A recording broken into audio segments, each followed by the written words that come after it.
Hello అందరికీ, పెళ్లి పనులు స్టార్ట్ అయిపోయాయి. అదేనండి దేవుని పెళ్లి. ఇక్కడ మేము హస్తాలు వేస్తున్నాం. పెళ్లికి ముందు చాలానే పనులు ఉంటాయి. అదేనండి పాలపురక వేయడం, మైలలు తీయడం, మంగళ స్నానం అవన్నీ కూడా ఉంటాయి. అవి ఒక్కొక్కటిగా చూపిస్తాను, చూసేయండి. ఫస్ట్ అయితే మైలలు తీసే ప్రోగ్రామ్ తోటి స్టార్ట్ అవుతుంది. ఇది దేవుని పెళ్లి కాబట్టి కొంచెం డిఫరెంట్ గా ఉంటుంది. ఇక్కడ దేవుని పెళ్లికి పూజారులు, ఒగ్గోళ్ళు.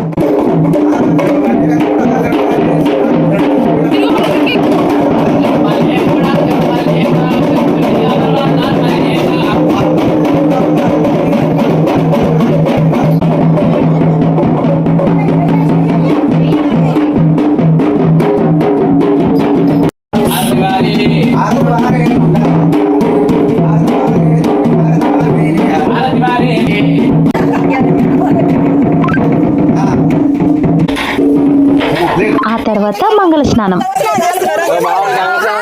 చెప్తే అందరికి చెప్పు అందరు